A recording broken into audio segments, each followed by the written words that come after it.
चुनाव प्रचार में सूबे के मुखिया भी जनपद पहुंचे। उन्होंने किसनी विधानसभा के ग्राम पतारा में जनसभा को संबोधित किया और जमकर समाजवादी पार्टी पर निशाना साधते हुए तमाम बड़े बयान दिए। आइए आपको भी दिखाते हैं इस खबर के जरिए। इसे चढ़ के चुनाव में अब महज चंद दिन ही बाकी रह गए हैं। ऐसे में एक से एक बड़े दिग्गज नेता चुनाव प्रचार प्रसार में कूद पड़े हैं। ये तस्वीरें आपको दिखा रहे हैं। यह तस्वीरें किसनी विधानसभा के ग्राम पतारा की हैं। उत्तर प्रदेश के मुख्यमंत्री योगी आदित्यनाथ अपने उड़न खटोला से जनसभा को संबोधित करने के लिए पहुंचे हैं। आप इन तस्वीरों में देख सकते हैं मुख्यमंत्री का हेलीकॉप्टर जब जनसभा स्थल पर पहुंचा तो लोगों में उत्साह गजब का दिखाई दिया। पर मुख्यमंत्री का यहां मौजूद पदाधिकारी, नेता और कार्यकर्ताओं की ओर से बड़ी ही गर्मजोशी के साथ स्वागत सम्मान किया गया। इसके बाद उन्होंने जनसभा को संबोधित करते हुए वोट की अपील की है।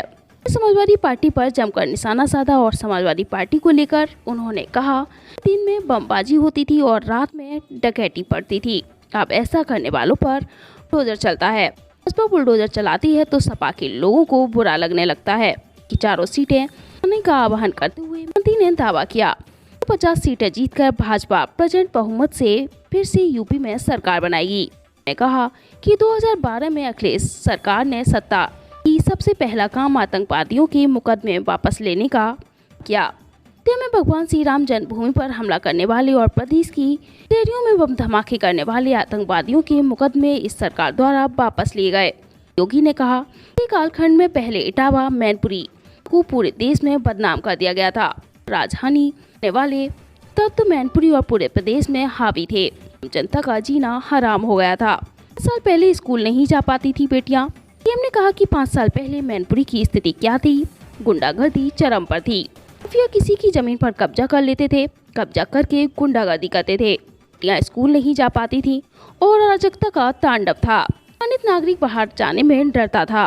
पूरे प्रदेश में यही हाल था और त्योहार से पहले दंगे शुरू हो जाते थे। क्यों लग जाता था, बदनाम होता था, व्यापारी तबाह होता था। अगर किसी ने शिकायत कर दी तो उस पर झूठे मुकदमे दर्ज हो जाते थे। लेकिन 2017 के बाद डबल इंजन की सरकार आई तो माफिया और अपराधी अपने बिलों के अंदर छिप गए।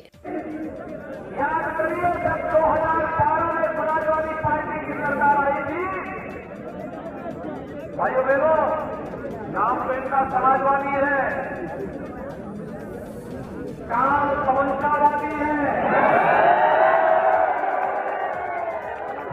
परिवारवादी है। अपने परिवार और खानदान की बाहर सोच ही नहीं सकते। सबसे ज्यादा परेशानी होती है अखिलेश जी को,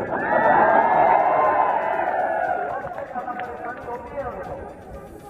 और इसलिए होती है क्योंकि उनको लगता है कि उनके हिंदू वाले बुलडोजर चलता है। लगता है कि इसी जगह में सारा उनको संचार करके सड़कों पर कटोरा करके छोड़ देंगे और इससे परेशानी होगी। झारखंड में इटावा, मैनपुरी आदि आस पास के क्षेत्रों को बदनाम करके रख दिया था। अराजकता पैदा करने वाले तत्व, राजनीति करने वाले तत्व, दंगाग्रस्त और समझावादी तत्व सत्ता में शामिल होकर के आम जनता का जीना हराम करते थे। परिवारवादी है इसलिए किसी दूसरे को पनपने ही नहीं देंगे।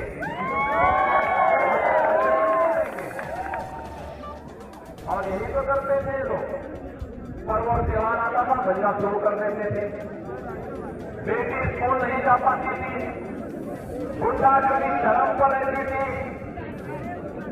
2012 में जो आए थे तो पहले ही अखिलेश जी ने कौन सा काम किया? पहला निर्णय उनका क्या था?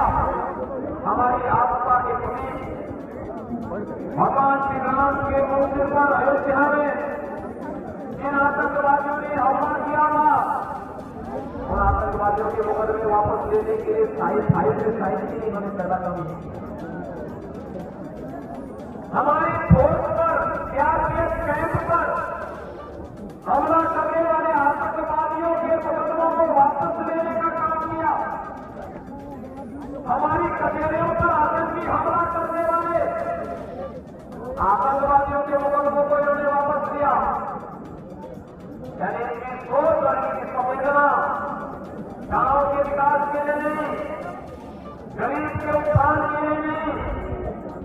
बेटियों की सुरक्षा के लिए नहीं, अन्नदाता किसानों के लिए नहीं, नौजवान